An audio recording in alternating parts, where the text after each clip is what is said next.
guys, welcome back to my Lankford's kitchen, where I make big meals in small spaces, like my RV. And today we're making buttermilk bread. For this wonderful recipe that I myself have invented in the last few seconds in my head, you're gonna need some buttermilk, some yeast, some flour, some sugar, some salt, some thyme, some oven, and some utensils. And by the way, you're also gonna need some butter and an egg.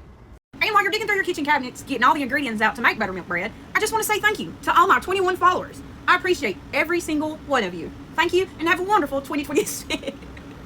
Much better. Okay, guys, get out your mixing bowl. Put in 1 cup of warm buttermilk, 2 teaspoons of yeast, and a tablespoon of sugar. And don't worry, this bread is not going to be sweet when we get finished. Now that you got everything in the bowl, you're going to want to whisk it around and get everything moving in there a little bit. Then you're going to get out your little handy-dandy bread bowl cover, aka almost looks like a shower cap, and you're going to put her on top of your bowl. Now that she's ready, I live in an RV, so we're going to put her on a heating pad for about 6 to 7 minutes. Give the yeast time to come alive, or whatever it does. And while we're waiting on our yeast over there to do its thing, why don't you go ahead and get out your homemade butter, your eggs, and get out the flour, because you're going to need that.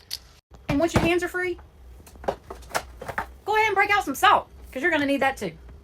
Now for this recipe, we're going to dirty up some extra dishes, because I want to. So get out another bowl, and go ahead and get you 2.5 cups of flour. Because we're going to mix our dry ingredients while our yeast does its thing. 2nd cup. 1/2 cup. Don't judge me. Leave that for Jesus.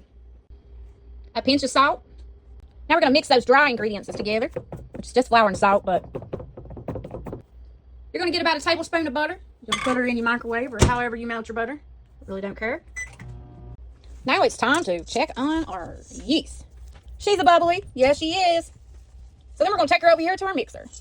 Now that she's all frothy and foamy and stuff, and we know our yeast is activated, we're going to go ahead and start adding in our other ingredients. And why not start off with our freshly melted butter? Make sure she's not too hot. We don't want to kill our yeast that's in there. We only want it melted. We don't want to cook anything. 1 egg is what we're going to need for this recipe. And we're going to go ahead and add that too, because I wanted to. And because I think it needs an egg. And about a cup at a time, we're going to start adding our flour.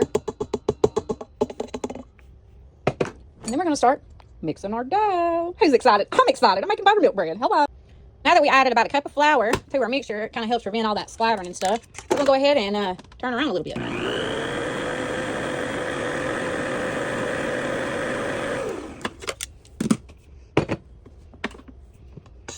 We'll go ahead and start adding some more of our butter.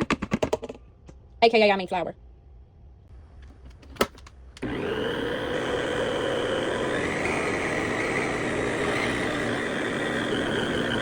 Once we get our bowl formed, we need to go ahead and change our little attachment up here. Once you're all changed out there, make sure you scrape the sides of your bowl because we don't want to waste none. Then lower her down and let her go a little bit. Depending on your consistency of buttermilk and flour, you may or may need to add more flour. Everybody's different, but yeah, we're going to knead her for a few minutes and see what she does. Stay tuned. Once you see it start to pull away from the sides and the bottom, you're going to go ahead and turn it off. Lift her up. And then if she comes off really easy and stays together, like this right here, she's ready to stop mixing.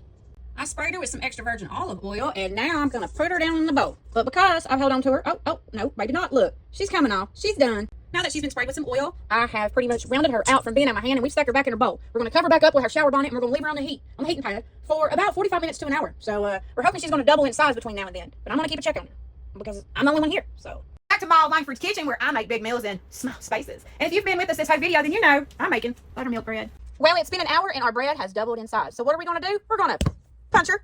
Yeah, and then we're going to knead her a little bit here on my brand new state-of-the-art father-in-law / husband made cutting board / I'm also going to use it as my dough roller. Let's start off by spreading some flour over our surface. And you're going to want to probably either powder your hands or rub some oil on it. We're about to find out. Well, I already tested her out a little bit, and it looks like we just need a little bit of flour on her hands because she's actually doing really, really good. Like, I believe this is probably going to be the best loaf of bread I've ever made. And yeah, there's that. So we're just going to roll her out here. Ain't nothing like getting interrupted by a phone call when you're trying to roll out your bread and make her look all pretty.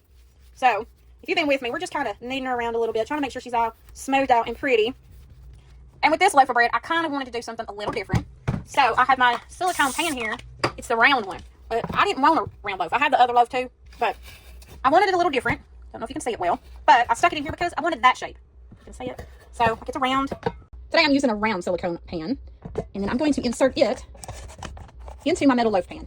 Why are you asking? Because I don't want to be like everybody else. I want my bread to be different, shaped a little different, maybe a little funny, a little weird, because I'm a little funny and I'm also weird. So there's that. So we're going to get our bread, now that we've messed with it again. We're going to put her inside our loaf pan. We've got her pushed in just the way we want it. I'm going to pat her down just a little bit, not too much. And then we're going to cover her up. We're going to put her back on the heating pad for another 30 minutes. Welcome back. It's been about 45 minutes because I have a life. So now we're about to do our wash. And what I mean by that is we're going to put a little suntan lotion on our bread. But it's not the usual lotion. We're not going to be pulling out our eggs this time. We're going to be pulling out our buttermilk. So we have our buttermilk there, and we have our little thing to put some suntan lotion on. And while we put our suntan lotion on our bread, be sure to have your oven preheating at 375 because you're going to need that. So our bread has definitely doubled in size. So now we are just going to lightly rub some buttermilk all over. Now the difference is using the egg wash that you're normally used to versus the buttermilk. The buttermilk's actually going to leave a softer crust. It's going to leave a matte finish. You're not going to have that normal glossy. And it's still going to brown, but it may not get to that deep dark brown that you're used to with the egg wash unless you burn it. So that's all up to you. So our oven is preheated. Our egg wash has been applied. Now she's going to go in the oven for about 30 minutes. So we'll be back.